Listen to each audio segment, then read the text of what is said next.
C'est en 1922 que les premiers Arméniens débarquent à Marseille.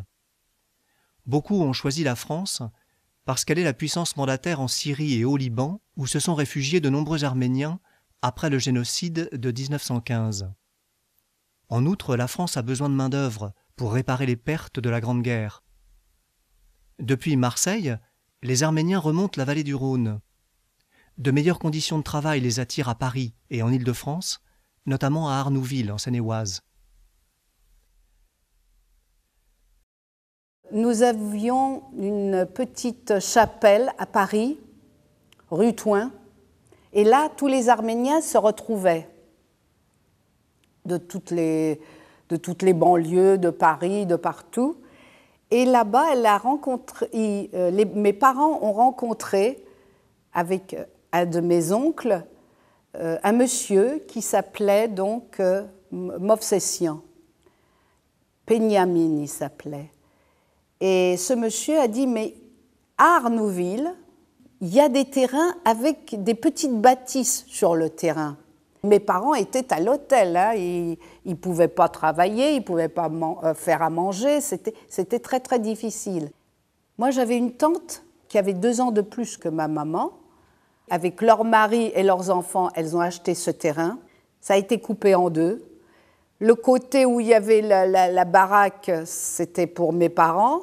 Et pour ma tante, ils ont fait construire un petit truc en dur. Quand on entreprenait une construction ou quelque chose, dans la famille, chacun donnait ses petites économies. Mais sans papier, sans signature, vraiment sur la parole et la confiance.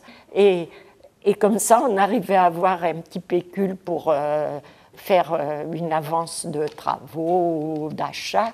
Chaque petite banlieue comme ça avait son petit noyau d'Arméniens. À Sarcelles, il n'y en avait pas tellement. Non, il y a... C'était plus à Arnouville. À Issy-les-Moulineaux, il y a eu une plus grande communauté. Il y a une grande communauté. Et à Alfortville. À Arnouville, il y avait beaucoup de gens qui venaient d'Ankara. Mes parents ils étaient venus à Arnouville aussi, parce qu'il y avait des gens d'Ankara. Tout le monde connaissait tout le monde. Le café Négociant, ça s'appelait l'Étoile Bleue. Et la communauté se réunissait là-bas, soit le dimanche pour boire le raki, c'était l'apéritif traditionnel, c'est toujours d'ailleurs. Et ils se revoyaient, ou dans la journée, ils jouaient aux cartes, ils jouaient souvent au jaquet. D'ailleurs, c'était lui qui avait eu la première voiture. Ah bon? À Arnouville, oui. Ils sont arrivés dans les premiers. Et ils appartenaient, eux, à une province qui s'appelle Amasya. Oui. Comme province, à Arnouville, il y avait Amasya, il y avait Kütahya, il y avait Afyon et Ankara. Arnouville, c'est une ville nouvelle. Il y a le vieux pays et il y a aussi donc le nouveau pays. Et ce nouveau pays d'Arnouville, c'est beaucoup les Arméniens qui l'ont fait. Il y a déjà 2 églises. On est nés tous ici. On est tous nés là. Mes parents se sont connus à Arnouville. Ils sont venus de Turquie en 1922. Ils ont fait connaissance en 1929. Et je suis né en 1931. L'église s'est terminée en 1929. Dans les premiers mariages, c'était mes parents. Et le premier baptême, c'était moi. Vu que les Arméniens étaient arrivés en France après le génocide, en 1920, déjà, il y avait des Arméniens. Les catholiques arméniens avaient besoin d'une église pour prier. Alors, c'est Madame Joubert qui avait entendu de son ami l'histoire des Arméniens, les génocides. Et alors, il a voulu leur offrir une église. Il a donné ce terrain et il a construit aussi l'église. On a décidé de faire certains travaux, en particulier la salle paroissiale qu'on a rénovée nous-mêmes. Et lorsqu'on a voulu faire ce faux plafond, j'ai vu qu'il y avait une trappe au-dessus. Et je suis monté donc dans ce grenier de la salle où j'ai découvert pas mal de choses, en particulier un album avec pas mal de photos qui datait de l'époque 35 du père Iskender. Le père Iskender, je l'ai connu jusqu'à ma communion, donc jusqu'à l'âge de 11 ans. C'était un bourgeois, lui, il parlait bien français, et il venait d'Istanbul, et c'était un monsieur qui était fervent de photographie. Et quand il avait un moment, c'était pour nous photographier. Il m'avait assis sur un prie-dieu, déjà j'aimais pas trop, et il m'avait flanqué un béret sur la tête, et ça j'aimais pas du tout. Je retirais le béret, il me le remettait, ce qui fait que sur la photo, j'ai vraiment pas le sourire. Quand il y avait un mariage, ben, il prenait son appareil comme ça sur pied, avec la chambre, vous savez, à l'ancienne, et alors il essayait de regrouper tout le monde. C'était pas facile, vous savez, de rassembler toute cette population à la sortie de la messe.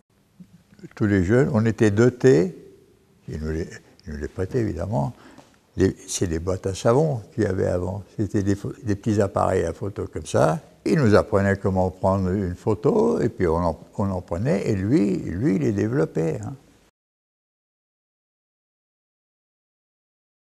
Voilà, on a grandi à l'ombre de l'église, comme ça, avec les cérémonies de la communion. Souvent, on était 10, 12 à porter chabik. Ce qu'on appelle chabik, c'est l'étole du servant de messe, quoi. On servait des messes vraiment très, très colorées, quoi, parce qu'on avait une belle chorale à l'époque. En 1954, on avait fondé un foyer arménien catholique, là. Alors, c'était une association de jeunes où on avait plusieurs activités, du sport, on avait commencé une petite bibliothèque. On était arrivé à peu près une 60aine de membres, et c'était dans le bâtiment des Sœurs. J'ai été donc chez les religieuses.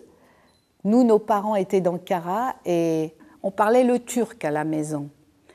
Et ma mère voulait à tout prix que j'apprenne l'arménien, que je le lise, que je l'écrive. Bref, ça fait qu'elle m'envoyait, quand elle le pouvait, chez les religieuses. Moi, les religieuses, j'aimais pas aller tellement chez elles. Ma mère disait, on a tout laissé. On a tout laissé, mais on est venu dans un pays formidable. Et ils nous ont fait aimer le pays. Ils regrettaient leur pays. Surtout mon père. Ils avaient un passeport, oui. Passeport Nansen. Mais ils étaient venus et c'était écrit qu'ils n'avaient plus le droit de retourner là-bas. Ils partaient, tu t'en vas, mais tu ne reviens plus. D'ailleurs, ils ne seraient pas retournés. Hein. Mes frères aînés avaient 7 ans, 9 ans quand ils sont arrivés en France. Donc, ils sont allés à l'école et ça a été facile après. Pour nos parents, ça a été plus difficile parce qu'ils ne parlaient pas la langue. Après, ils ont appris comme ça sur le tas.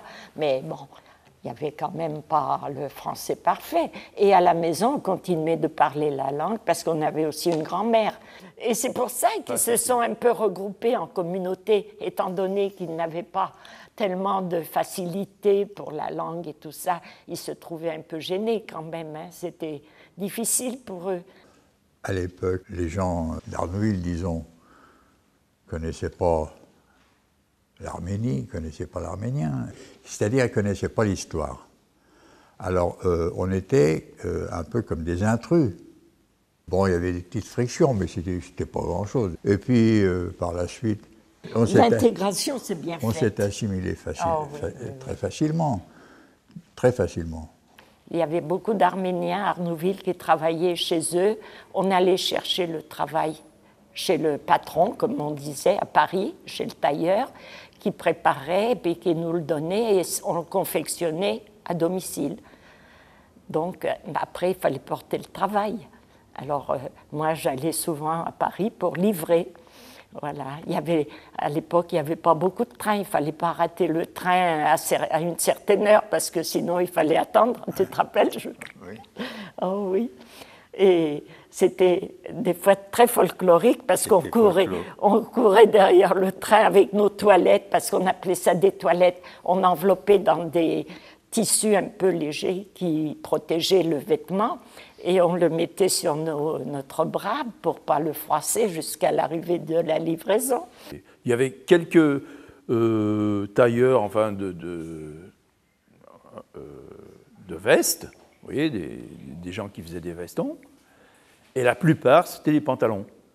Alors le pantalon, parce que le pantalon, ça engageait moins c'était plus vite fait, c'était plus facile, tandis que le veston demandait plus de métier déjà. Il fallait un atelier carrément, tandis qu'il y a des gens, ils travaillaient pratiquement dans leur cuisine. Hein. Ils avaient une machine à coudre dans un coin, une petite table pour repasser à côté, puis c'est tout. Travailleur à domicile, c'est à la pièce. Alors, si vous voulez gagner votre vie, plus vous faites de pièces, plus vous gagnez. Mais ça ne se fait pas comme ça. Il faut tirer l'aiguille. Ma mère faisait de la couture, elle était pantalonnière, et mon père était bottier, il faisait les chaussures. Et donc, nous-mêmes, moi et mon frère, on l'aidait jusqu'à minuit, 1h du matin, malgré qu'on allait à l'école. Alors, il y avait le frère à mon père qui habitait pavillon, qui était juste à côté. C'était 2 pavillons dans le même terrain. Et donc, tous les soirs, il venait et on buvait le café, ça discutait, malgré qu'on travaillait. Il y en a un qui repassait, ma mère repassait. Et le père tapait sur les chaussures, malgré qu'il y avait du bruit et tout. C'était souvent la fête à la maison. Et tous les samedis, c'est vrai que c'était la réunion de famille et des amis, avec un goûter. Ils jouaient du oud. Donc, les 2 frères jouaient du oud. Et ils avaient un beau-frère qui jouait du violon. Et les femmes chantaient, les hommes jouaient, si vous voulez. Et donc, c'était souvent la fête, on a connu ça. Nous, on a grandi là-dedans, dans cette ambiance de fête. Donc, et ça a duré jusqu'aux années 60, on va dire, où la famille s'est éclatée, ma sœur s'est mariée et tout, voilà. Mais alors, le prêt-à-porter venant, les tailleurs à domicile, ils ont commencé à diminuer, à se perdre complètement, quoi. Les enfants, déjà, ils n'ont pas continué le travail de leurs parents. Ils allaient à l'école, donc ils ont appris des métiers plus intellectuels que manuels, quoi.